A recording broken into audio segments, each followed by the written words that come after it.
মাই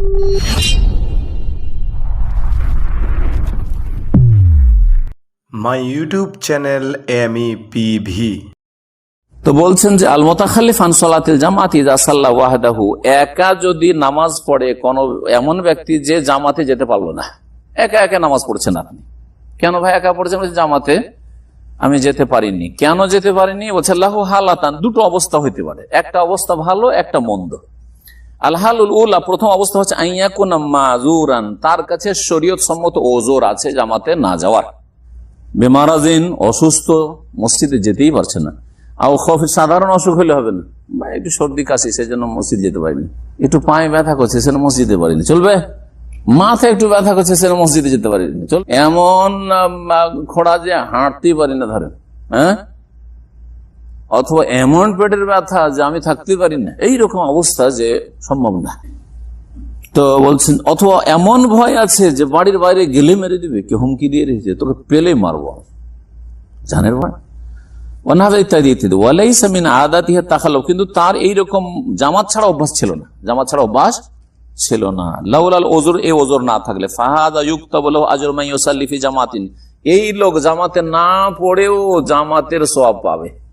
লিমাফিল হাদিসের সহি, কারণ সহি হাদিসে দলিল দেখেন, এজা মারেজাল আবদ, কোন বান্দা যদি অসুস্থ হয়ে যায়, আও সাফারা বা সফরে চলে যায়, সফরে থাকার কারণে জামাতে নামাজ পড়ার সুযোগ কোনো মসজিদ নাই, জামাত টামাত পান না, হ্যাঁ, মাঠে ঘাটে কাজ করতে হচ্ছে, বকরি ছাগল চড়াচ্ছে, অনেকে মাজরাই ফার্মে কাজ করছে, এখানে করছে না, করছে না।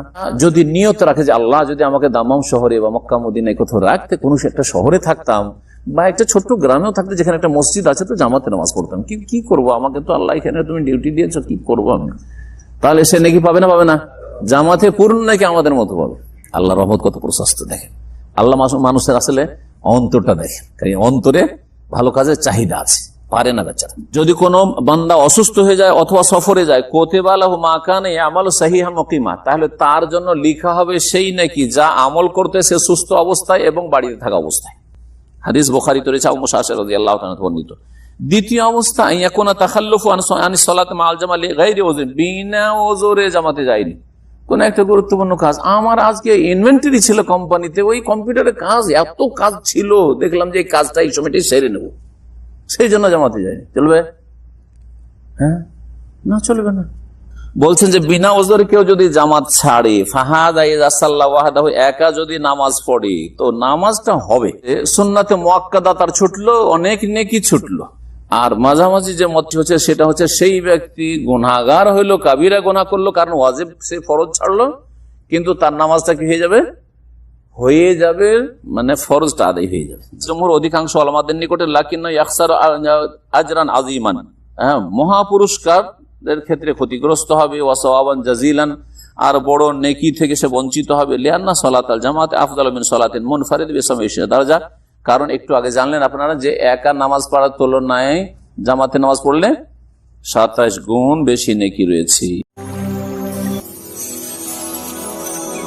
ধন্যবাদ সবাইকে। আসসালামু আলাইকুম ওয়া রাহমাতুল্লাহি ওয়া বারাকাতুহু।